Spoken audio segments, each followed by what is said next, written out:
नमस्कार दोस्तों, मैं रवि प्रकाश एजुकेशन योद्धा यूट्यूब चैनल में आपका स्वागत करता हूं। हम भारतीय भूगोल में धात्विक खनिज पढ़ चुके हैं। आज हमारा जो ये चैप्टर है ईंधन खनिज है और सर हम इस ईंधन खनिज में दो खनिजों का अध्ययन करेंगे। एक है पहला हमारा कोयला और दूसरा हमारा है पेट्रोलियम। बस हम इतने दो ही इस सेशन में दो ईंधन खनिजों के बारे में अध्ययन करेंगे। और इसके पहले वाले जो वीडियो था हमारा, इसमें हमने आपको धात्विक खनिजों और अधात्विक खनिजों के बारे में बताया है। आज हम इस वीडियो में ईंधन खनिजों में दो प्रकार के खनिजों का अध्ययन करेंगे। आइए हम देखते हैं ईंधन खनिजों में कोयला का हम बेसिकली अध्ययन करेंगे। तो सबसे पहले हम इसमें कोयला के प्रकार और कोयला के उत्पादित करने वाले क्षेत्र, इन दोनों विषयों पर देखेंगे कि हमारे भारत में कोयला कौन कौन से प्रकार होते हैं और भारत में किस प्रकार का कोयला सबसे ज़्यादा पाया जाता है और किस प्रकार का किस्म का कोयला कम पाया जाता है और ये कोयले किन किन क्षेत्रों में पाए जाते हैं। तो इन्हीं का आज हमें अध्ययन करते हैं। पहले देखिए, जो भारत में कोयला जो क्षेत्र है ना, नदी घाटियों में सबसे ज़्यादा पाया जाता है। जितनी हम यहाँ देखेंगे ना, सोन नदी घाटी, दामोदर नदी घाटी, यहाँ गोदावरी नदी घाटी, महानदी, जो हमारे भारत में जो कोयला क्षेत्र हम बेसिकली देखते हैं वो कहाँ देखते हैं? आपके नदी घाटियों में। ठीक है। और एक बात और जानिए, भारत में 90% कोयला, भारत का 90% कोयला इन टर्शियरी गोंडवाना लैंड, जो भारत गोंडवाना लैंड क्षेत्र है ना, इसी गोंडवाना लैंड क्षेत्र में पाया जाता है। बात क्लियर हो गई। और 2% जो कोयला होता है टर्शियरी, जो क्रम की चट्टानें होती हैं, उसमें पाई जाती हैं। बात क्लियर। आइए अब हम देखते हैं कोयला के प्रकार। तो देखिए, कोयला के मेनली हम 4 प्रकारों का अध्ययन करते हैं। कोयला के हम 4 प्रकारों का अध्ययन करते हैं। ये 4 प्रकार इस तरह हैं। पहला है एंथ्रेसाइट, दूसरा है बिटुमिनस, तीसरा है लिग्नाइट और चौथा है पीट कोयला। ठीक है। अब देखिए, ये जो इन कोयले का डिवीजन किया गया है ना, जो कोयले का विभाजन किया गया है, ये कोयले का विभाजन का जो है कार्बन की मात्रा के आधार पर, किसके आधार पर? कार्बन की मात्रा के आधार पर इन कोयलों का विभाजन किया गया। ठीक है। अब देखिए, जो एंथ्रेसाइट कोयला है भारत में बहुत ही कम, यानी 2%, भारत में मात्र 2% कोयला पाया जाता है। और ये कहाँ पाया जाता है? मेनली जम्मू कश्मीर, यानी ये वाला जो एरिया है ना, उसी में एंथ्रेसाइट कोयला पाया जाता है। और इस एंथ्रेसाइट कोयले में 85%, कितना? 85% कोयले की कार्बन की मात्रा होती है, जो सबसे सर्वोत्तम किस्म का कोयला माना जाता है। पहली बात, पहले यहां से प्रश्न पूछता है कि कोयले का सबसे सर्वोत्तम किस्म कौन सा है, तो आपका होगा एंथ्रेसाइट। पूछता है कि एंथ्रेसाइट में कितना % कार्बन की मात्रा होती है, तो 85%।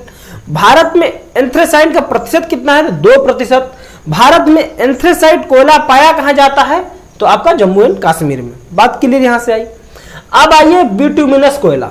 बिटुमिनस कोयला द्वितीय सर्वोत्तम उच्च कोटि का कोयला का प्रकार है। द्वितीय सर्वोत्तम उच्च कोटि का कोयला का प्रकार है। यह भारत में 98% भागों में पाया जाता है। कितना? 98%। यानी जो बिटुमिनस कोयला है यह पूरे गोंडवाना लैंड क्षेत्र में पाया जाता है। भारत में सबसे ज्यादा बिटुमिनस प्रकार का ही कोयला पाया जाता है। क्लियर बात। यह द्वितीय सर्वोत्तम उच्च कोटि का कोयला होता है। इसमें कार्बन की मात्रा 55 से 65%, 55 से 65-70% तक इसमें कार्बन की मात्रा होती है। क्लियर बात। अब देखिए, ये है लिग्नाइट कोयला। ये कौन सा कोयला है? लिग्नाइट कोयला।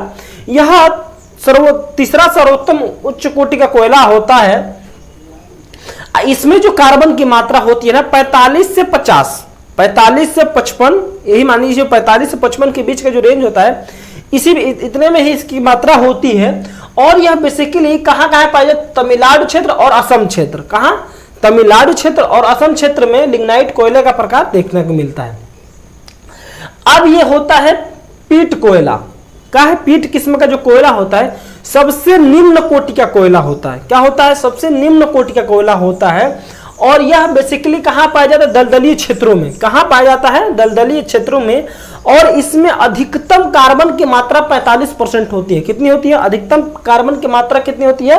45% होती है। ठीक है। तो ये बात हमारी थी किसके, कोयला के प्रकार, और कोयले के प्रकार का जो डिवीजन था उस कार्बन के मात्रा के आधार पर किया जाता है। क्लियर बात।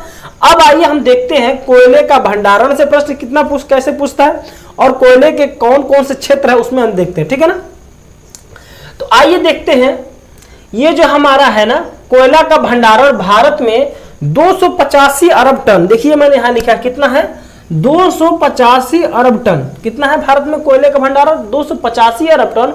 और 77% विद्युत ताप में जो कोयला है ना, हमारा कोयला जो है, कोयले का पूरे कोयले का माने उत्पादन में 77% कोयला का जो खर्च होता है विद्युत उत्पादन में होता है। कहां होता है, विद्युत उत्पादन में, ठीक है, बात समझ गए। और हमने भी बताया कि गोंडवाना में बिटुमिनस प्रकार, जैसे हमारे भारत में सबसे ज्यादा बिटुमिनस प्रकार का कोयला होता है, ये बिटुमिनस प्रकार का कोयला जो होता है गोंडवाना क्षेत्र में है। तो अब इसका सबसे ज्यादा उत्पादन किन किन राज्यों में है, क्या है, किन किन राज्यों में है, तो हम देखते हैं। देखिए इसका सबसे ज्यादा उत्पादन जो बिटुमिनस प्रकार का कोयला है, यहाँ हमने बनाया है छोटा नागपुर पठार। क्या बनाया है, छोटा नागपुर पठार। छोटा नागपुर पठार से एक नदी गुजरती है, दामोदर घाटी, दामोदर नदी। इसी दामोदर नदी में ही एक कोयला क्षेत्र जो बिटुमिनस कोयला प्रकार का क्षेत्र है, इसी दामोदर घाटी के क्षेत्र में पाया जाता है, ठीक है, जिसमें 3 राज्य महत्वपूर्ण है। कौन, झारखंड, पश्चिम बंगाल और उड़ीसा। कौन, झारखंड, पश्चिम बंगाल और उड़ीसा, 3 राज्य बिटुमिनस प्रकार के कोयले के उत्पादन के लिए महत्वपूर्ण है। बात क्लियर होगी। आइए अब देखिए हम कुछ यहां से आपको जो कोयला क्षेत्र है उनके बारे में बताएंगे। दिख रहा है यहाँ कोयला, देखिए पहला है रानीगंज कोयला क्षेत्र। क्या है, पहला है रानीगंज कोयला क्षेत्र। यह दामोदर घाटी, देख रहा है रानीगंज इसी छोटा नागपुर पठार में ही पाया जाता है। यह दामोदर घाटी क्षेत्र का ही हिस्सा है। और देश का सबसे महत्वपूर्ण जो रानीगंज कोयला क्षेत्र है, यह देश का सबसे महत्वपूर्ण कोयला क्षेत्र है जो दामोदर घाटी में ही क्या है, स्थित है, ठीक है। और यहां से देश में कुल उत्पादन होने वाले कोयले में से 35% कोयले का उत्पादन है। यानी भारत में जितना कोयला उत्पादन होता है उसमें से केवल 35% इसी जो क्षेत्र है रानीगंज कोयला क्षेत्र, वहां से उत्पादन होता है। क्लियर। आइए देखते हैं झरिया धनबाद, यही इसी में देख रहे हैं, झरिया है, झरिया का क्षेत्र है। झरिया धनबाद ये भी दामोदर घाटी का क्षेत्र है, ठीक है। और इसी क्षेत्र में एक आता है गिरिडीह कोयला क्षेत्र। 2 क्षेत्र मैंने बनाया, देखिए यहाँ गिरिडीह, चारों क्षेत्र दिख रहा है ना, इसमें से रानीगंज, झरिया, गिरिडीह है। क्लियर बात हो गई। एक आपका बोकारो इसी में मिलेगा, देखिए चारों है आपको, देखिए यहाँ से रानीगंज हो गया, ये गिरिडीह हो गया, ये आपका झरिया हो गया, फिर यहाँ आपको बोकारो मिल जाएगा। ये जो चारों क्षेत्र है ये दामोदर घाटी के ही क्षेत्र है। कहां है, दामोदर घाटी के ही क्षेत्र है। बात क्लियर हो गई। आइए अब हमारा जो कौन सा तलचर, आपको दिखा जो तलचर है, ये उड़ीसा के ब्राह्मणी नदी, यहाँ उड़ीसा राज्य है ना, यहाँ बना नहीं है, तो उड़ीसा राज्य की जो ब्राह्मणी नदी है, उस ब्राह्मणी नदी के क्षेत्र में तलचर कोयला क्षेत्र पाया जाता है। क्या, कौन सा क्षेत्र पाया जाता है, तलचर कोयला क्षेत्र पाया जाता है। बात क्लियर हो गई। अब आइए देखते हैं, अब बेसिकली हम देखते हैं कौन कौन से नदी घाटियों में, आपको यहां दिख रहा होगा, मैंने बनाया है, लिखा भी है, कौन कौन सी नदी घाटियों में कोयला क्षेत्र पाया जाता है। देखिए पहला है हमारा सबसे जो महत्वपूर्ण नदी है, ये कौन सी नदी है, दामोदर नदी। दामोदर नदी में मैंने 4 पढ़ाया, कौन कौन से पढ़ा, रानीगंज, झरिया, बोकारो और उसको से गिरिडीह, ये 4 कोयला क्षेत्र पढ़ाया, ठीक है। अब यहां से देखिए एक सोन नदी है, कौन सी नदी है, सोन नदी। सोन नदी में बेसिकली हम 2 कोयला क्षेत्रों का अध्ययन करते हैं। कौन से, हमको सोन नदी है। सोन नदी में 2 कोयला क्षेत्र जो किस राज्य में पड़ते हैं, एमपी में। कहां पड़ते हैं, एमपी में। एक है सिंगरौली और सुहागपुर, 2 कोयला क्षेत्र है सोन नदी घाटी में। सोन नदी जो घाटी क्षेत्र है, कोयला का क्षेत्र है, उसमें 2 सबसे महत्वपूर्ण सिंगरौली है और सुहागपुर है। क्लियर होगी बात। अब तीसरा जो हमारा नदी घाटी है, ठीक है, इसी सोन नदी में आपका छत्तीसगढ़ में, ध्यान रखिएगा, यही जो सोन नदी है, इसी सोन नदी के छत्तीसगढ़ राज्य में तातापानी, रामकेला, ठीक है। कौन कौन दो एरिया है, तातापानी और रामकोला जो क्षेत्र है, ये छत्तीसगढ़ का क्षेत्र है। और ये भी कहां है, सोन नदी। कहां है, सोन नदी। बात क्लियर होगी ना, छत्तीसगढ़ में, सोन नदी में। अब आपका एक हम देखते हैं यहां कोरबा, ठीक है, ये छत्तीसगढ़ का ही हिस्सा है, लेकिन यह कौन सी नदी है? महानदी है। नदी यहाँ चेंज हो गई, छत्तीसगढ़ में ही है, लेकिन आपको यहाँ नदी चेंज होगी। कौन से? महानदी घाटी कोयला क्षेत्र में पड़ता है हमारा कोरबा कोयला क्षेत्र। कौन सा पड़ता है? कोरबा कोयला क्षेत्र। ये किस राज्य में? छत्तीसगढ़ में। कौन सी नदी? महानदी। देखिए नदी और राज्य ये दोनों बात क्लियर होनी चाहिए, क्योंकि यहीं से बार बार प्रश्न पूछ लेता है, कोयला क्षेत्र का नाम देता है और पूछ लेता है यह किस राज्य में है और किस नदी के अंतर्गत है। बार बार आपको कंफ्यूजन में डालता रहेगा, इसलिए आप इसको ध्यान में रखिए। एक देखिए जो लास्ट नदी घाटी है ना, गोदावरी नदी घाटी। कौन सी है? गोदावरी घाटी जो है ये सिंगरौली, ये सिंगरौली देखिए आप यहां भी सिंगरौली पढ़े हैं, एमपी में जो है ना ये सिंगरौली है। कौन सा है? एमपी का जो कोयला क्षेत्र सिंगरौली है, लेकिन जो आंध्र प्रदेश का कोयला क्षेत्र ये सिंगरौली है। क्या है? सिंगरौली कोयला क्षेत्र है, जो कहां है? आंध्र प्रदेश में है। कहां है? आंध्र प्रदेश में। बात क्लियर हो गई आपके यहां से। चलिए अब आइए इस कोयले ईंधन के कोयले खनिज से दो पॉइंट और भी इंपॉर्टेंट है। इंपॉर्टेंट यह है कि सबसे ज्यादा भंडारण की दृष्टि से कौन सा राज्य है, ठीक है, और उत्पादन की दृष्टि से कौन सा राज्य है। तो देखिए हम वीडियो के शुरुआत में ही हमने बताया था कि जो छोटा नागपुर पठार है ना, ये कोयले की दृष्टि से सबसे ही महत्वपूर्ण क्या है? एरिया है, ये सबसे महत्वपूर्ण क्षेत्र है ये कोयले की दृष्टि से। तो जाहिर सी बात है जितने सारे राज्य होंगे ना, इसी दामोदर घाटी यानी छोटा नागपुर पठार के राज्य होंगे। तो ये छोटा नागपुर पठार में 3 राज्य हमने पढ़ा था, वेस्ट बंगाल, झारखंड और उड़ीसा राज्य, ठीक है ना। तो यहां से इसी पर एक राज्य और भी आता है छत्तीसगढ़। तो हम यहां यही देखेंगे कौन कौन से राज्य भंडारण की दृष्टि से ज्यादा हैं और उत्पादन की दृष्टि से ज्यादा हैं। तो आइए देखते हैं भंडारण की दृष्टि से 3 राज्य कौन कौन से हैं। भंडारण में सबसे ज्यादा झारखंड है, उड़ीसा है, छत्तीसगढ़ है। सबसे ज्यादा भंडारण कहां है? झारखंड में, उसके बाद उड़ीसा में, उसके बाद छत्तीसगढ़ में। बात क्लियर। अब हम देखते हैं भारत में उत्पादन में राज्य, माने उत्पादन में सबसे शीर्ष पे कौन सा राज्य है। तो देखो उत्पादन में छत्तीसगढ़ आ जाता है। जहां आप देख रहे हैं भंडारण में तीसरे नंबर का है, वहीं ये उत्पादन में 2nd नंबर का, और झारखंड दूसरे नंबर का, उड़ीसा तीसरे नंबर का। बात क्लियर हो गई। तो यहां से यह था हमारा उत्पादन में। और एक क्वेश्चन और बनता है कि भारत में कोयले का उत्पादन में कौन सा स्थान है। तो इस बात देखें, भारत का पूरे विश्व में कोयले उत्पादन में विश्व में तीसरा स्थान है। कौन सा स्थान है? भारत का तीसरा स्थान है, और प्रथम स्थान चीन का है। किसका है? प्रथम स्थान चीन का है, और भारत का तीसरा स्थान है। इस बात का भी आप ध्यान रख लेंगे, कॉपी में नोट कर लेंगे, कहीं ना कहीं पूछ ही देता है एग्जाम में। ये बात हो गई। अब देखिए यहां से ईंधन खनिज में कोयला खनिजों का हम अध्ययन कर लिए। क्या कर लिए? कोयला खनिज का अध्ययन मोटा मोटी हमने कर लिया। देखिए कर लिया है। अब हम पढ़ेंगे आपका पेट्रोलियम खनिज, ठीक है ना। एक बात ध्यान रखिए, जो हम पढ़ा रहे हैं यही इतना ही नहीं है, इतना ही नहीं, इससे ज्यादा भी है। लेकिन एक बात जानिए क्या ना, कि ज्यादा पढ़ने से कोई फायदा है नहीं। आप पढ़ के हमें विद्वान तो होना नहीं है, पढ़कर हम बस ये एग्जाम को क्रैक करना है। तो बस हम वही लिए हैं जो किसी न किसी एग्जाम में किसी न कहीं ऐसे प्रश्न बनाकर पूछा गया है, ठीक है। तो इन्हीं प्रश्नों को आप बार बार आप देखेंगे तो कहीं ना कहीं घुमा फिरा करके यही प्रश्न बार बार पूछता रहता है। इसीलिए हम बेसिकली इन्हीं क्षेत्रों को लिए हैं ताकि हमारा एग्जाम के पॉइंट ऑफ व्यू से इंपॉर्टेंट हो जाए, ठीक है।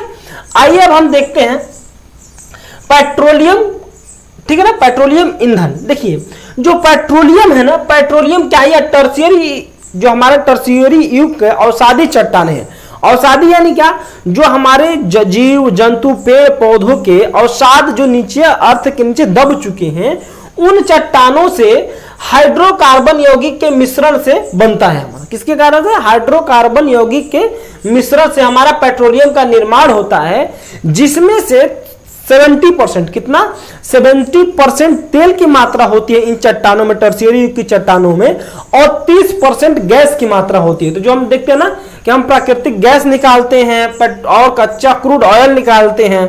आप इस समय रसिया और यूक्रेन के विवाद में भी आप देख रहे हैं क्रूड ऑयल का बहुत चर्चा चल रही है ना, तो और तेल की भी चर्चा चल रही है। तो यहीं से हम देखेंगे कि कैसे कैसे इस पेट्रोलियम कहां भारत में कैसे कैसे इसका निर्माण है, क्या चीजें हैं। तो हम यहां आपका एक पूरा समग्र अध्ययन करेंगे, ठीक है।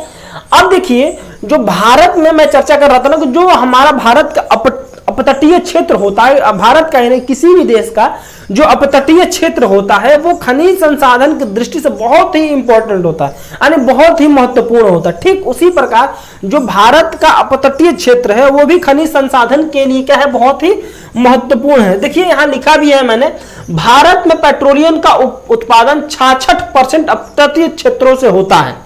बात क्लियर होगी, यानी भारत में जो कुल उत्पादन का है क्रूड ऑयल यानी पेट्रोलियम का जो उत्पादन होता है उसमें से 66% केवल मात्र अपतटीय क्षेत्रों से होता है। क्लियर बात। अब आइए देखते हैं, हम यहां देखने के बाद हम ये देख लेंगे कि भारत के किन किन क्षेत्रों में, भारत के जो राज्य वाइज मैंने जो स्थल भाग में, जो स्थल इलाकों में किन किन राज्यों में पेट्रोलियम का उत्पादन होता है, सर्वप्रथम कहां हो उसके बारे में देखते हैं। उसके बाद हम अपतटीय क्षेत्रों के बारे में जानकारी रखेंगे। ठीक है, देखिए भारत में सर्वप्रथम जो कोयले पेट्रोलियम का उत्पादन हुआ था ना, ये असम राज्य में, कहां से है, असम राज्य के एक जगह है आपका माकुम क्षेत्र है, ठीक है ना, वहां से सबसे पहला तेल का कुआं खोदा गया था। क्या हुआ था, तेल का कुआं खोदा गया था, लेकिन वहां पर बहुत ही कम मात्रा में तेल पाया गया, जो पेट्रोलियम था बहुत ही कम मात्रा में पाया गया, इसीलिए उसका बहुत ज्यादा हम उसका वहां से तेल का निष्कासन नहीं किए हैं। लेकिन ठीक असम राज्य में ही कुछ सालों बाद एक दूसरा स्थान मिला हमको, डिगबोई। ये भी कहां है, डिगबोई है, जहां पर पर्याप्त मात्रा में तेल का निष्कर्षण हुआ है और यहां से पर्याप्त मात्रा में तेल निकाला जाता है। यह दूसरा क्या था, तेल का कुआं खोदा गया था। बात क्लियर होगी। अब देखते हैं भारत के प्रमुख तेल क्षेत्र क्या है, भारत के प्रमुख तेल क्षेत्र यानी भारत में कौन कौन से प्रमुख तेल क्षेत्र हैं उनके बारे में हम देखेंगे। देखिए भारत के प्रमुख तेल क्षेत्रों में पहला है हमारा असम ब्रह्मपुत्र घाटी तेल क्षेत्र। जो ये वाला एरिया है ना, ये वाला एरिया, इसी को हम बोलते हैं असम ब्रह्मपुत्र घाटी तेल क्षेत्र। बात क्लियर हो गई। मैप में भी देखते रहिए, गुजरात तट, ये गुजरात है, ये गुजरात के तट क्षेत्र दिख रहा है, ये भी इंपॉर्टेंट है।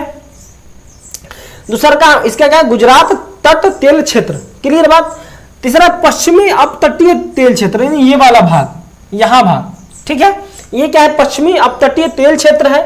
और पूर्वी अपतटीय तेल क्षेत्र यानी ये वाला भाग। हमने चारों भागों के ये और ये, यानी ये हो गया आपका असम ब्रह्मपुत्र घाटी तेल क्षेत्र, ये आपका हो गया गुजरात घाटी तेल क्षेत्र, ये हो गया पश्चिमी अपतटीय तेल क्षेत्र, ये पूर्वी अपतटीय तेल क्षेत्र। ठीक है, अब देखेंगे इसमें किन किन स्थानों पर, यहां पर कौन कौन से स्थान है जहां पर तेल क्षेत्र पाया जाता है। इसको आप अपने कॉपी में ये जो चारों तेल क्षेत्र का नाम लिखिएगा और उसमें कौन कौन से एरिया आते हैं उसके अकॉर्डिंग भी आप लिखिएगा ताकि आपको याद रहे। देखिए असम के अंदर, जो असम हमारा ये है ना, असम घाटी तेल क्षेत्र के अंतर्गत कुल मिलाकर के 4 तेल क्षेत्र हैं। कौन कौन से, देखिए पहला है डिगबोई, जो हमने पहले आपको बता दिया था, ठीक है। दूसरा है नाहर कटिया तेल क्षेत्र है, ठीक है। उसके बाद तीसरा जो है ये आपका झुग रीजन मोरान, इसको नाम थोड़ा टेढ़ा है, झुग रीजन मोरान तेल क्षेत्र भी कहां है, इसी असम घाटी में। और एक हमारा पाया जाता सुरमा घाटी तेल क्षेत्र। देखिए जो सुरमा घाटी तेल क्षेत्र, यही जो बार बार एग्जामों में पूछा गया है, असम घाटी के तेल क्षेत्र में बार बार दे देता है एग्जामों में कि सुरमा घाटी जो तेल क्षेत्र है ये किस तेल क्षेत्र के अंतर्गत आ जाता है, और ये आपको चारों ऑप्शन दे देता है, असम घाटी तेल क्षेत्र, गुजरात घाटी तेल क्षेत्र, पूर्वी अपतटीय, पश्चिमी अपतटीय तेल क्षेत्र करके ऐसे आपको नाम दे देता है। तो आपको बस यही बताना रहेगा मेनली इन चारों में सबसे ज्यादा डिगबोई और सुरमा घाटी, इन दोनों का आपको याद रखेंगे, काम निकल, इन दोनों को भूल भी जाएंगे तो कोई दिक्कत नहीं है, बट हमने लिखवा दिया है, कहीं भी अगर खुदा ना खास्ता कुछ ऐसा हो जाए तो आप इसको ध्यान में रखिएगा। बात क्लियर हो गई। आइए अब हम देखते हैं गुजरात तटीय तेल क्षेत्र, ये वाला जो हिस्सा आता है, इसमें भी कुल मिला के हम 5 पढ़ते हैं, 5 एरिया को पढ़ते हैं। 5 एरिया में पहला हमारा है खंबात तटीय तेल क्षेत्र, उसके बाद से अलंकेश्वर तटीय तेल क्षेत्र, उसके बाद कलोल तेल क्षेत्र, सानंद तेल क्षेत्र, लुनोज क्षेत्र। ये 5 जो क्षेत्र हैं पाए जाते हैं, खंभात, अलंकेश्वर, कलोल, सानंद, लुनोज। कौन सा है, लुनोज है जो तेल क्षेत्र कहां पाया जाता है, ये गुजरात तटीय तेल क्षेत्र में पाया जाता है। इसमें से जो मेन है अलंकेश्वर बार बार पूछा जाता है एग्जामों में। कौन सा है? अलंकेश्वर बार बार एग्जामों में पूछा जाता है, इसको आप ध्यान रखेंगे। आइए इसके बाद से हम देखते हैं पश्चिमी अपतटीय तेल क्षेत्र। पश्चिमी अपतटीय तेल क्षेत्र यह सबसे भारत का महत्वपूर्ण तेल क्षेत्र एरिया है। क्लियर बात होगी? जो पश्चिमी अपतटीय तेल क्षेत्र है वो भारत का सबसे महत्वपूर्ण तटीय क्षेत्र है, जिसमें से 60% पूरे भारत का जो उत्पादन होता है ना, उसमें से 60% केवल पश्चिमी अपतटीय तेल क्षेत्र से उत्पादन होता है। इसके दो प्रमुख हैं, मुंबई हाई और बसीन तटीय क्षेत्र, ठीक है ना, बसीन तेल क्षेत्र और मुंबई हाई। तो इसमें से इन दोनों में जो सबसे इंपॉर्टेंट है ना, ये मुंबई हाई है। क्या है? मुंबई हाई है। क्लियर बात होगी? आइए अब हम देखते हैं पूर्वी अपतटीय तेल क्षेत्र। पूर्वी अपतटीय तेल क्षेत्रों में सबसे ज्यादा कहां होता है?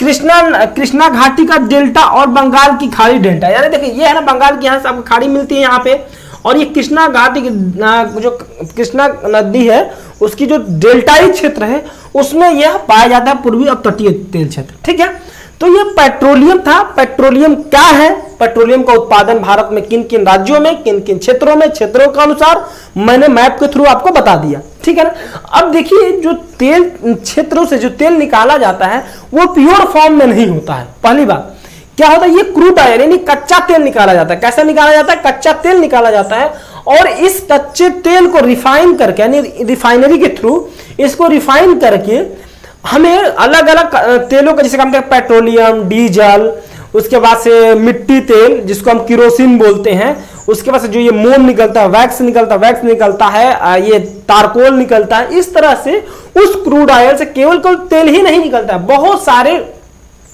खनिज तत्व, ईंधन खनिज तत्व निकलते हैं। ठीक है ना। जैसे डामर होता है, डामर जो हमको सड़क बनाने में काम आती है। उसके बाद से वैक्स जो मोम जलाने में काम, मोमबत्ती बनाने में काम आता है। पेट्रोलियम हो गया, डीजल हो गया, घरों में लालटेन जलाने के लिए केरोसिन तेल हो गया। तो इस क्रूड ऑयल से इतने प्रकार की खनिजों का हम क्या करते हैं? निष्कर्षण करते हैं। क्या करते हैं? निष्कर्षण करते हैं। ठीक है ना। तो अब आइए इनको इन कच्चे तेलों को रिफाइन करने के लिए भारत में कुछ रिफाइनरियों का निर्माण किया गया। क्या किया गया? कुछ रिफाइनरियों का निर्माण किया गया। तो बस हम यही देख लेते हैं कि भारत में कितनी रिफाइनरियां हैं, कितनी सार्वजनिक हैं, कितनी निजी हैं और कितनी संयुक्त है। इसके बाद हम देख रहे हैं। देखिए एक बात ध्यान रखिए, सार्वजनिक और निजी, यहां से दो बातों से ध्यान रखिएगा, और संयुक्त, तीन प्रकार की भारत में रिफाइनरीज पाई जाती हैं। ठीक है, तो अब आपको बता दें संयुक्त क्या होती है, रिफाइनरीज क्या, संयुक्त क्या होती है, निजी क्या और संयुक्त क्या, उसके बाद से सार्वजनिक क्या होती है। सार्वजनिक रिफाइनरीज वो होती है जो सरकार के द्वारा, किसके द्वारा? सरकार के द्वारा बनाई जाती है, वो सार्वजनिक होती है जिसमें सबका अधिकार होता है। उसकी निजी कौन सी होती है? निजी जो कोई प्राइवेट व्यक्ति लेकर के अपना स्वयं का रिफाइनरी लगाता है और वहां से तेलों को रिफाइन करता है, तो वो क्या होती है? प्राइवेट रिफाइनरी होती है। संयुक्त यानी सरकार और यानी निजी और सार्वजनिक को जो मिला करके रिफाइनरी का निर्माण होता है वो संयुक्त रिफाइनरी होती है। बात क्लियर हो गई? तो आइए हम देखते हैं भारत में कितनी रिफाइनरी हैं। तो देखो भारत में टोटल 23 रिफाइनरी हैं। अभी तक भारत में कितनी रिफाइनरी हैं? 23 रिफाइनरी हैं, जिसमें से 18 क्या है? सार्वजनिक हैं। कितनी है? 18 क्या है? सार्वजनिक हैं, 3 निजी हैं। कौन कौन से? 3 आपकी निजी हैं और 2 संयुक्त हैं। इस डाटा को बस आप याद कर लिए, आपका काम खत्म यहीं से। ठीक है ना। बस टोटल रिफाइनरी कितनी होती है? 23, 18 सार्वजनिक, निजी में 3, संयुक्त में 2। बात क्लियर?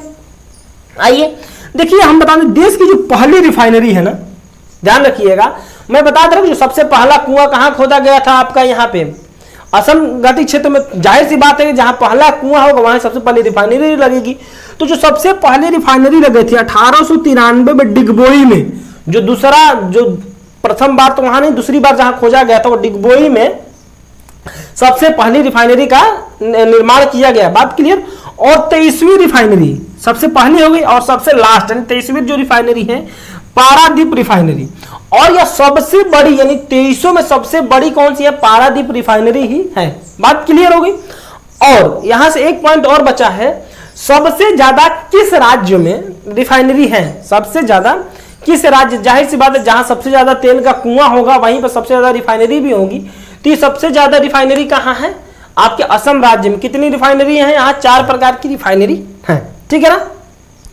तो इस तरह से दोस्तों आज जो हमारा ये चैप्टर था कोयला ईंधन खनिज, ये आज हमारा कंप्लीट हो गया। क्या हो गया? ये हमारा आज आपका ये कंप्लीट हो गया। जो आगे का चैप्टर हमें मिलेगा, ठीक है ना, आगे का हमें चैप्टर, हम इस ईंधन खनिजों में हमने कोयला पेट्रोलियम पढ़ लिया और हमारा एक इसमें से एक ईंधन खनिज बचा है प्राकृतिक गैस। क्या बचा है?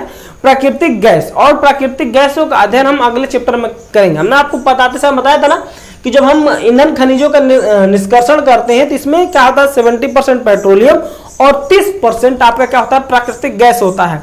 तो ठीक है, तो अब देखिए हमने 70% का अध्ययन तो कर ही लिया है, 30% और बचा है। तो इस 30% का अध्ययन हम अगले वीडियो में करेंगे, ठीक है। तो फिर आपसे एक बार, हर बार की बार फिर इस बार मैं आपसे निवेदन करता हूं कि हमारे वीडियो को आप ज्यादा से ज्यादा लाइक, शेयर, सब्सक्राइब, कमेंट करें और अपने दोस्तों के पास ज्यादा से ज्यादा शेयर करें। कितना ज्यादा से ज्यादा शेयर करेंगे ताकि हमें भी क्या हो, अंदर से एक जोश मिले और हम भी इसी जोश के साथ आपके साथ लगे रहे। क्योंकि अब देखिए ये जोश बनाना बहुत जरूरी है। क्या है कि जोश बनाना जरूरी है। मार्च का महीना चल रहा है और इसी अप्रैल के महीने से आपका सारे एग्जाम्स आने शुरू हो जाएंगे और आपको नई सरकारों का तो फिर गठन भी हो गया है और अब 25 तारीख को मंत्रिमंडल का भी हो जाएगा लगभग क्लियर सब कुछ। तो इसीलिए आप अपनी भी एकदम तैयारी तगड़ी करिए। पीसीएस का फॉर्म भी आ गया है, पीसीएस के बहुत लोग इसमें पीसीएस का फॉर्म भी भरेंगे। तो इसी को सब कुछ देखते हुए हमने इस वीडियो के एक अपनी गति दे रखी है और इसी गति के साथ हमारा ये लगभग 2-4 लेक्चर और होंगे जो इंडियन ज्योग्राफी में खत्म हो जाएंगे और हमने वर्ल्ड ज्योग्राफी और यूपी स्पेशल भी शुरू कर दिया है। तो फिर आप उसको भी ज़्यादा से ज़्यादा शेयर करिए, लाइक करिए, सब्सक्राइब, कमेंट कराइए, ठीक है। तो इसी के साथ आज का जो लेक्चर है हम यही समाप्त करते हैं। Thank you so much.